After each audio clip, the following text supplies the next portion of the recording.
Hi guys, welcome again to my YouTube channel, and my name is Zhigu, and this time I'm going to show you some nice things which I made in my game called Zhigu.Space. And in one of previous videos we took a look on the corridor maker, which basically allows us to generate quite huge maps just in a few clicks. Okay, so this time I'm about to show how this element was created, how this corridor generator was made.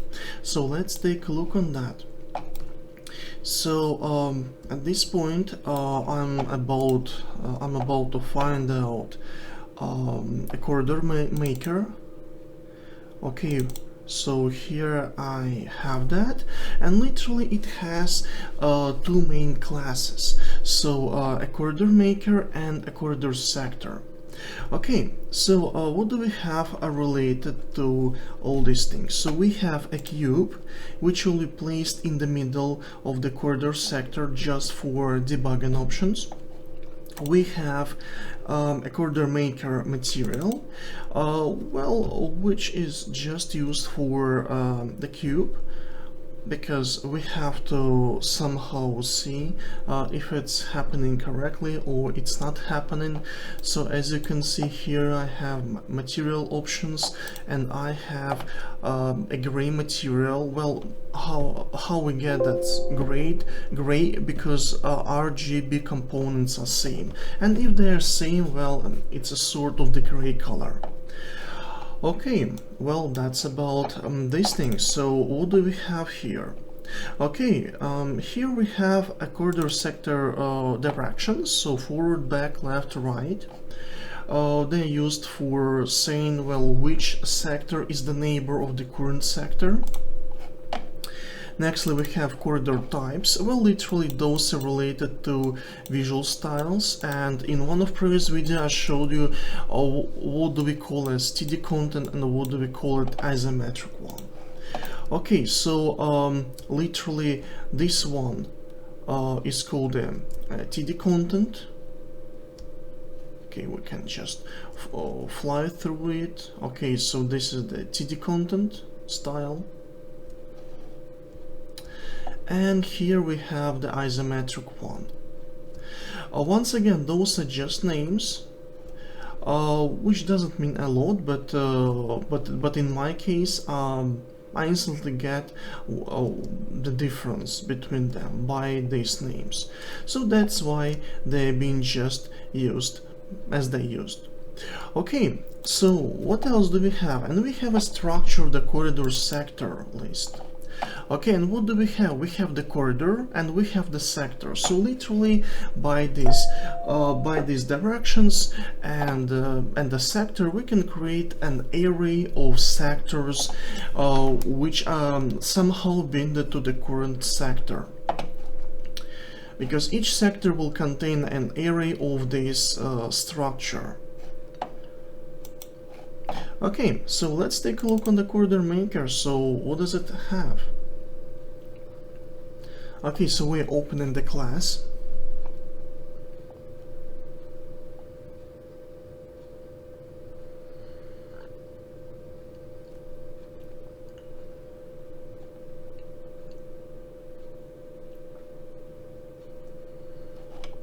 Okay, and here, what do we have? Well, we have a constructor script which has totally nothing in it. We have a couple of functions. Okay, a creation of the corridor maker. Okay, so we have a create, we have a destroy, we have sector add function that basically adds a sector, and so on and so on. So let's just make a brief look on the event graph. Okay, so you see the event graph is just is just an empty, almost an empty. And we have few events, so create and reload, and literally I can call them from the editor. As you can see here, we have the activated checkbox. So literally by this activated checkbox we will have buttons in the editor. So if we would place one on the screen, on the workspace, we would see two buttons, create and reload. Well, how they appeared here only because of this option called in editor. Okay, and literally we can create one and we can reload all corridors within this corridor maker. Okay, so let's go to a creation of one. And we have a function destroy, so we are literally going to the whole sector list of this corridor maker, and we are about to erase these elements from the memory. Okay, and after that we are going to spawn a new corridor, which will be actually the only one, and we are placing it in the corridor area. And we say that the starting sector will be this one, which was just created by this comment. Okay, so let's click that and let's see what's happening. Okay, so as you can see, we just created the first sector. Well, we could even select the type if we would like. Well, in this case we have TD content. Okay, awesome. So what else do we have? We have the sector add option. So it literally takes a sector from which we're going to create a sector. We take a direction in which we're going to make the sector. We are making the sector. We say that basically a new sector will be connected to that one from which we created one, and if there was any sector connected to the same direction of that sector from which we started to make one, then a new will be in the middle of those two. So that's the way how it works. Okay. So nextly we can create a sector list, which is quite small function, as well as we can set up a list. So we can just add an element in the list, which is quite easy. Nextly we can take the opposite direction. Well, we don't really need this function because this logic is super easy, but in the same time it's not really beneficial to make this taken out of the opposite direction in the main code, because you know there would be tons of these things. So why not replace them by one function that gives you an opposite direction of the one you place in the argument. Okay, so and we can reload sectors. Well, reloading of sectors just takes a sector from which we are making the reloading, and in most cases it's the main element of the corridor maker, that one which is located in during the creation of the corridor maker sector. Well, literally it will be this one, which was created while I clicked create button. Okay, and literally I go to different directions connected to that one, and I'm just running reloading things. Okay, so let's see how the reload is happening. Well, actually the reload itself just gives an array of parameters of the sector, and sector will be generated or reloaded on its own logic. Well, for now I have only one type of the sector, which includes floor, ceiling, columns, walls, so there are not much specific things. Okay, and what do I have in the sector? And here I have the huge code of the sector. Literally, here the sector is. So it has a child actor, and then arrows and the cube in the middle, which is hidden at this point. Okay, so literally in this child actor, I'm about to create all these things I have here. So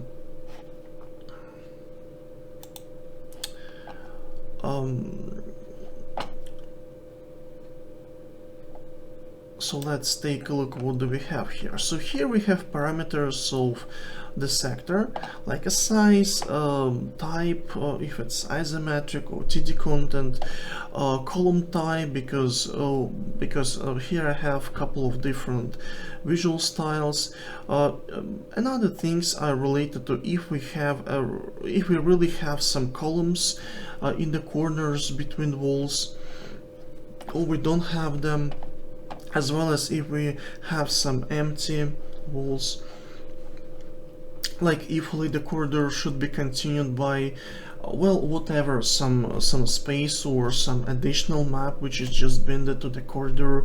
And then I just take out the wall, I place maybe some door there in place of the wall, and that's fine.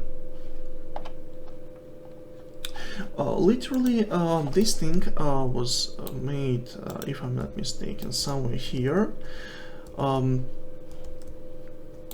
So here I have a sector. Here I have a part of the walls with the door. And here I don't have really one of these walls. Okay, let's take a look. Oh no, here I have totally separated thing. Okay, let's take a look on things. Yes, it's here. So as you can see here, I click on the back. So so in the back direction, which is opposite to an X direction, an X is marked as the red arrow. So I have no wall. So if I take out this checkbox, you see the wall appear there, and when I place it, well, it doesn't there. So, and as you can see here, I have the door with a trigger. Basically, if player touch the trigger, the door started being opened, and so on and so on. Well, that's the story about. Okay, so let's take a look on things, and let's take a look on the functionalities we have. So here we have kind of reloading things, which basically says, depending on the style, what exactly we will have. So here the child actor,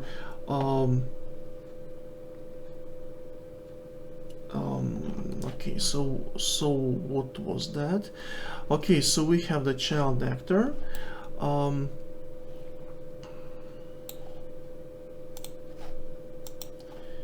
Here we have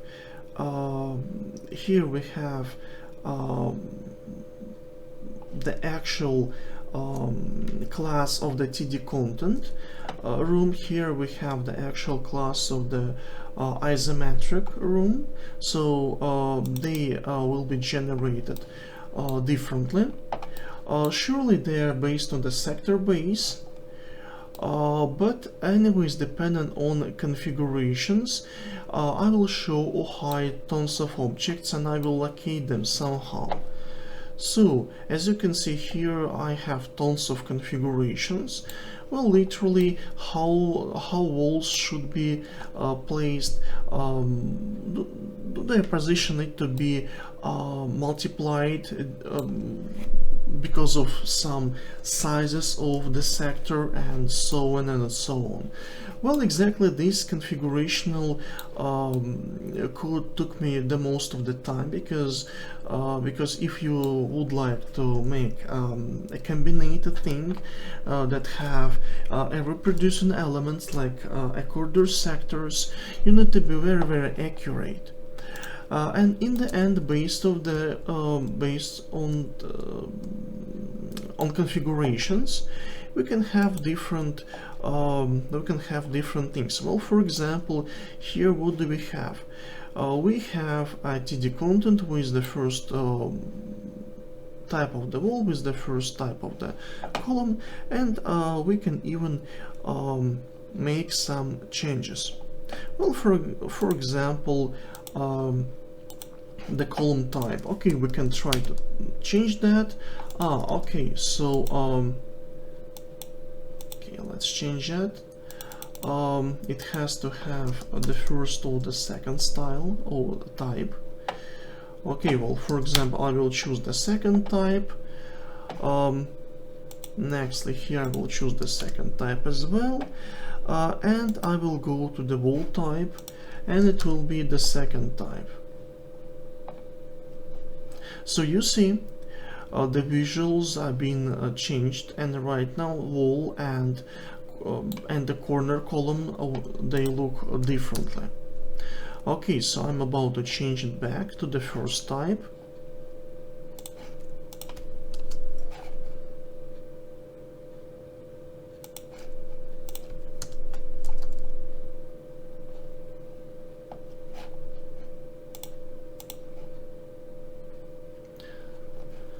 Okay, so I'm going to compile it just to make sure that configuration is still active. Okay, great. And as you can see, the isometric sector looks in a similar manner. Okay, maybe some things are missing, but most of the configuration will have the same names, because actually depending on configurations the base object have, the section base. Okay, let's open that one. Literally here we have overlapping names of variables, and it's not necessary to set up all of them. I just need to set up a necessary thing for the style of the sector I need at the current moment. But mostly they work in a similar manner, so that's the thing, and all of the elements here are based on meshes, so it's really impossible just to configure them by just one code, because you know these meshes will have different sizes, and I have to locate them differently by different equations. So there's no point to run an if statement each time if I use the first style or the first type of the sector or the second, then I do this in another case another. There's no point of that things. It's much easier to separate them. Okay, so let's make a bit deeper look on it. So here we have a construction script which basically just executes this function make update once the sector has been loaded in memory. And let's take a look on it. And what do we have? We run the parent object update if we have one, and then we use a second configuration of elements. So what do we have here? Static mesh component 1. So how we locate that one? So what's that? Okay, well it's the basic thing. Okay, well it's about the ceiling, and component 0 is about the floor. Okay, so we find out how to locate that. Next we go to the left wall, for example, and we try to locate that. So the left wall, okay, so here we have it. Well, it's just a mesh. so you see it, and it contains its own materials, and the story is about, well, how to locate it correctly. Then the story is the same for all other elements. For example, depending on the wall type, we set up one mesh or another mesh, but their sizes are almost the same. But depending on if I would like to have on the top some elements of the wall, then I use one type or another. Well, you have seen that difference. Then things are dependent on the column types, and you see right now I'm using just two types of columns. And once again I load one mesh or another mesh, but those mesh sizes are plus minus same. So that's why I don't need to make additional configuration of maybe placing them somehow, because all these things were already calculated. Then I take out walls if I don't need them, and once again I use a specific function, show height, that basically works in similar manner.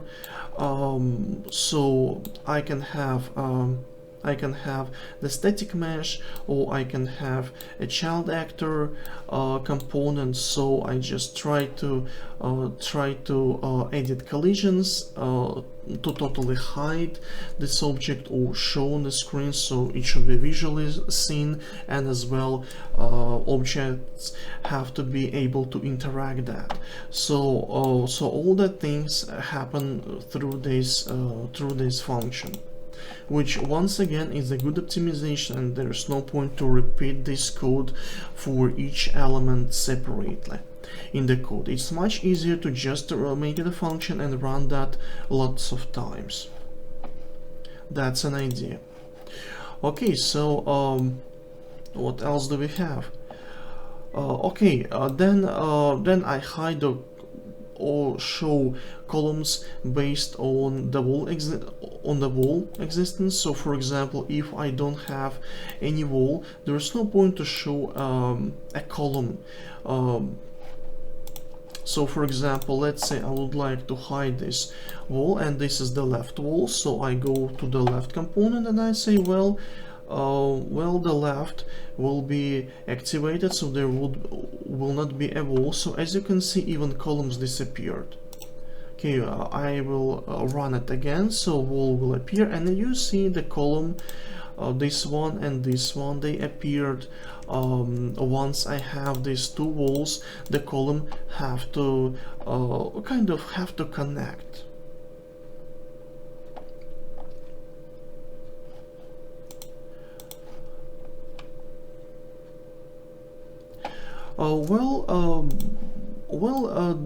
The same idea and the same way was used for isometric sector, so I don't think there would be any necessity to go through that class, because things are running in the same way. So that's the story about how the column, how the corridor maker was created, how these sectors were made, and how many calculations I have to include to make things work in automatical manner, as I showed you previously. Okay, so let's just create a small corridor just in a minute, which would be a quite interesting one. Okay, so I'm clicking the sector, and you can see probably here then that I'm activating the sector, and I have a set of buttons so to create additional sector in which direction. Okay, and I will just make a few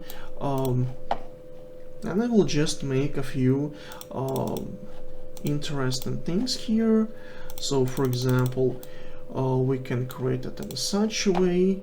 Maybe we can place some elements here. Maybe we can extend this corridor in such manner. Nextly, we can maybe create this thing.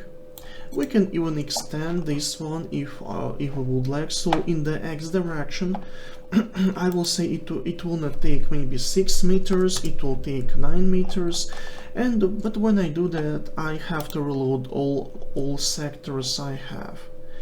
Okay, maybe not even 9, but maybe 12, or maybe even 15. Then let's reload all sectors. Okay, we have overlap in here, so let's say it wouldn't be 15, it would be something maybe 30.5. Okay, let's reload all sectors. Okay, so we have nothing overlapping here, and even for an FPS, so the first person shooter, if we would have, you see there is nothing overlapping. And if we take a look from the top, we can see these walls are not overlapping each other. So that's the way how we can create things. So for example, we can create a kind of side spaces here. So let's generate elements on the right and on the left, and let's make them smaller. For example, let it be not 6 meters in y direction, but let's say 5 meters. And 5 meters here, for example. And let's just reload all sectors. Okay, so you see these areas are not overlapping, and we have these spaces on the left and on the right in this corridor. Okay, so you can see just by using a few clicks we can create corridors. Well, that's the story about. And you can imagine how much time I would need to spend if I would place one element to another element just manually. So if I am not mistaken, I would spend probably a half of the day for this, and by using that corridor maker, I just spent a minute on it. That's the main story. Okay guys, so thanks for watching this video. Don't forget to subscribe, and soon there will be another videos related to this game. Okay guys, so once again, thanks for watching, and see you next time.